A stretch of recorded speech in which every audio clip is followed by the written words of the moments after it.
value of most transactions on the internet is actually quite small. That's not to say that they're not valuable, though. And I think that's a very important caveat with the design of these markets for content that have small starting market caps is, I mean, I think we've quoted this about a million times in a million different places, but the general idea is that the right information at the right point in time actually has near infinite value. And we want to make sure you can capture all of that upside as well as that starting value. So you need to be able to build a market that can capture the entire range of value. Uh, Despite the fact that, yeah, I think most transactions on the internet probably end up being more akin to a microtransaction than a huge value transfer.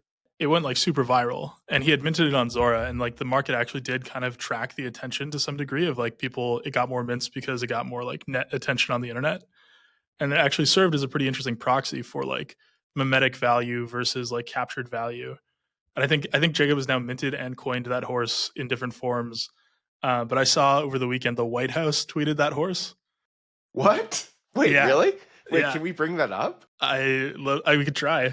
Let's see if we could do it in real time. But yeah, like it's literally like this started out as literally a meme by Jacob, and then now it's like the U.S. government is like tweeting this meme, and that's the like power of like asymmetric upside of information on the internet. It's like things are just out there.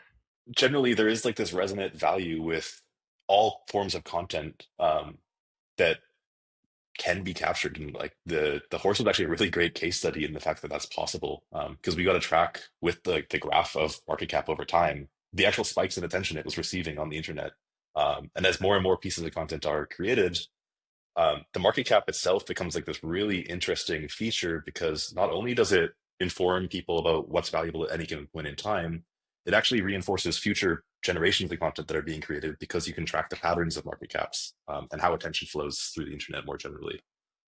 So there's a whole bunch of really interesting things you can do when you're able to quantify the value of any piece of content. And the more you can reveal that, the more high quality content ends up becoming. Wow, there it is. My bad. It was the Department of Energy. Not the Oh, it's White House, DOE. but I mean, that's still pretty cool. yeah, directionally correct.